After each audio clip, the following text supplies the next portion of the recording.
महाराष्ट्र की असली खूबसूरती उसकी प्राकृतिक विविधता में छिपी हुई है। कहीं ऊंचे पहाड़ हैं, कहीं दूर तक फैले हरे भरे मैदान हैं और कहीं पहाड़ों के बीच से बहते हुए खूबसूरत झरने हैं। मानसून के मौसम में महाराष्ट्र की धरती का रंग ही बदल जाता है। सूखे और भूरे दिखाई देने वाले मैदान बारिश की बूंदों के साथ हरे रंग की चादर ओढ़ लेते हैं। चारों तरफ हरियाली दिखाई देती है और ठंडी हवा वातावरण को और भी खूबसूरत बना देती है। महाराष्ट्र के मैदान ग्रामीण जीवन का एक महत्वपूर्ण हिस्सा है। इन मैदानों और खुले क्षेत्रों में किसान खेती करते हैं।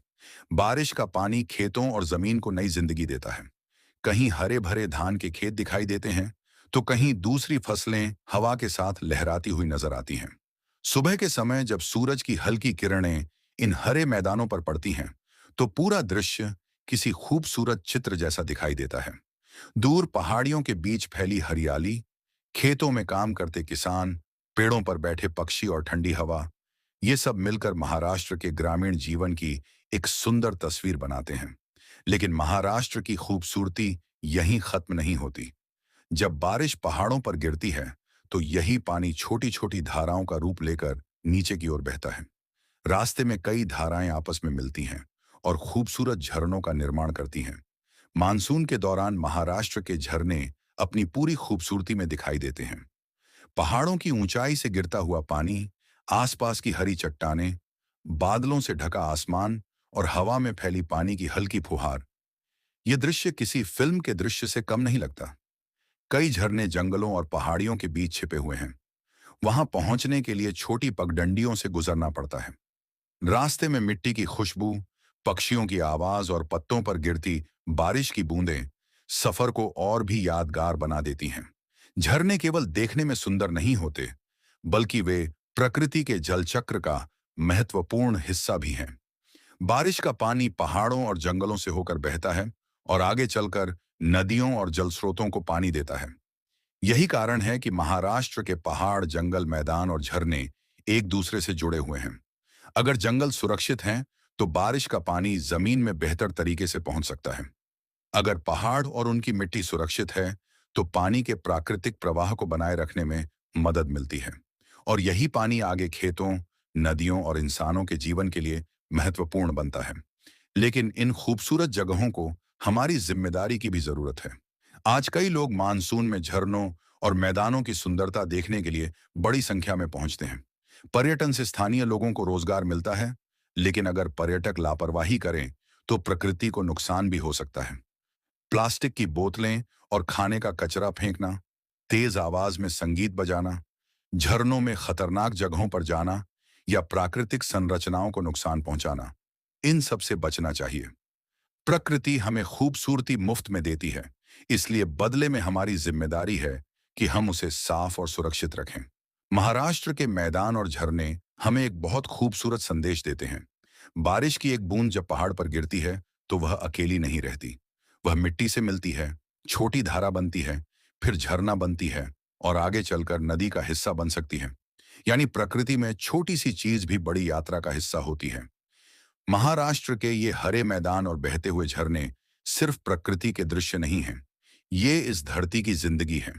इसलिए जब अगली बार आप महाराष्ट्र के किसी हरे मैदान में खड़े हों या किसी झरने की आवाज सुने, तो कुछ पल रुककर प्रकृति को महसूस कीजिए। बारिश की बूंदों को महसूस कीजिए, ठंडी हवा को महसूस कीजिए, झरने की आवाज सुनिए और उस हरियाली को देखिए जो हमें याद दिलाती है कि प्रकृति के बिना हमारी दुनिया अधूरी है। महाराष्ट्र के मैदान उसकी हरियाली है, उसके झरने उसकी धड़कन है और उसकी बारिश उस धड़कन में बहता हुआ जीवन है। इन प्राकृतिक सुंदरताओं को बचाना हम सभी की जिम्मेदारी है। जब हम महाराष्ट्र का नाम सुनते हैं, तो हमारे मन में मुंबई, पुणे, नासिक जैसे बड़े शहरों की तस्वीर आती है। लेकिन महाराष्ट्र की पहचान केवल उसके शहरों और उद्योगों से नहीं है। महाराष्ट्र की असली प्राकृतिक सुंदरता उसके घने जंगलों, पहाड़ों, नदियों, झरनों और वन्य जीवों में भी छिपी हुई है।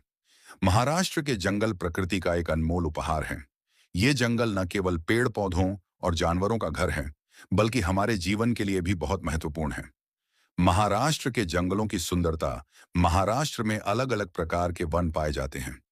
पश्चिमी महाराष्ट्र में सह्याद्री और पश्चिमी घाट के आसपास घने जंगल देखने को मिलते हैं। विदर्भ के क्षेत्रों में भी बड़े वन क्षेत्र हैं, जहां अनेक प्रकार के वन्य जीव पाए जाते हैं। बारिश के मौसम में महाराष्ट्र के जंगलों की सुंदरता देखते ही बनती है। सूखे मौसम में जो जंगल थोड़े शांत और सूखे दिखाई देते हैं, वही मानसून आते ही हरे भरे हो जाते हैं। पेड़ों पर नई पत्तियां आती हैं, छोटी छोटी धाराएं बहने लगती हैं और जंगल में पक्षियों की आवाजें गूंजने लगती हैं। ऐसा लगता है जैसे प्रकृति ने पूरे महाराष्ट्र को हरे रंग से सजा दिया हो। जंगल वन्यजीवों का घर है। जंगलों के बिना वन्यजीवों का अस्तित्व संभव नहीं है। महाराष्ट्र के जंगलों में बाघ, तेंदुआ, भालू, हिरण, जंगली कुत्ते, बंदर और अनेक प्रकार के पक्षी और सरीसृप पाए जाते हैं। महाराष्ट्र का ताडोबा अंधारी टाइगर रिजर्व बाघों के लिए विशेष रूप से प्रसिद्ध है। इसके अलावा राज्य में कई अन्य संरक्षित वन क्षेत्र और राष्ट्रीय उद्यान हैं। जब हम जंगल में किसी बाघ या हिरण को देखते हैं, तो हमें केवल एक जानवर नहीं देखना चाहिए। वह उस पूरे प्राकृतिक तंत्र का हिस्सा है, जिसमें पेड़, पानी, मिट्टी और दूसरे जीव भी शामिल हैं। हर जीव प्रकृति में अपना एक महत्वपूर्ण काम करता है। जंगल हमारे लिए क्यों जरूरी है? अक्सर हम सोचते हैं कि जंगल केवल जानवरों के लिए जरूरी है, लेकिन वास्तव में जंगल इंसानों के जीवन के लिए भी उतने ही महत्वपूर्ण हैं। पेड़ हमें ऑक्सीजन देते हैं। वे वातावरण को संतुलित रखने में मदद करते हैं। जंगल बारिश के पानी को जमीन में पहुंचाने में सहायता करते हैं और मिट्टी को बहने से रोकते हैं। जंगल नदियों और जलस्रोतों को बनाए रखने में भी महत्वपूर्ण भूमिका निभाते हैं। अगर जंगल लगातार कम होते गए, तो इसका असर बारिश, पानी, खेती और हमारे पर्यावरण पर पड़ सकता है। इसलिए जंगलों को बचाना केवल पेड़ों को बचाना नहीं है, बल्कि अपने भविष्य को बचाना है। जंगल और बारिश महाराष्ट्र में मानसून का बहुत महत्व है और जंगलों का बारिश के साथ गहरा संबंध है।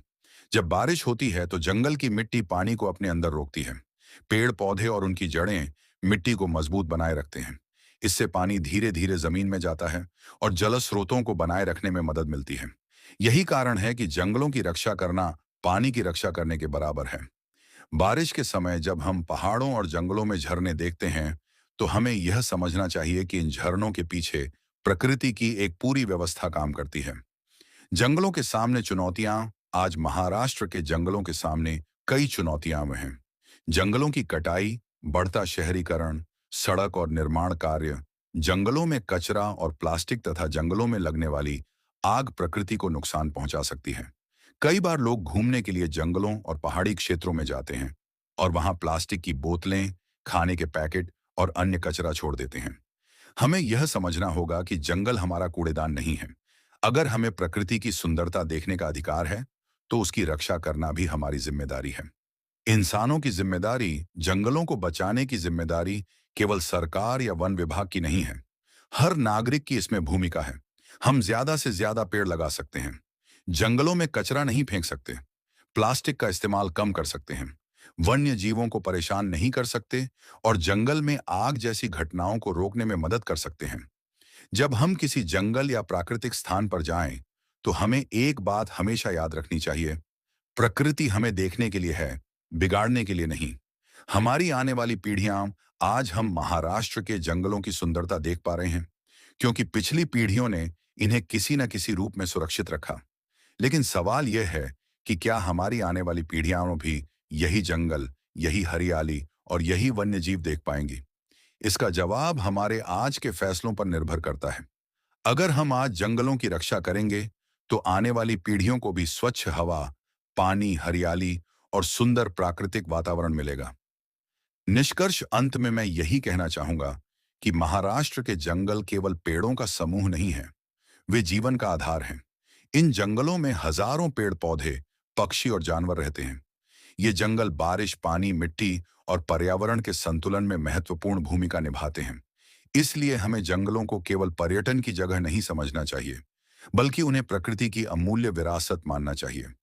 आइए हम सभी मिलकर संकल्प लें, जंगल बचाएंगे, पेड़ लगाएंगे, कचरा नहीं फैलाएंगे, वन्य जीवों की रक्षा करेंगे और महाराष्ट्र की प्राकृतिक सुंदरता को आने वाली पीढ़ियों के लिए सुरक्षित रखेंगे।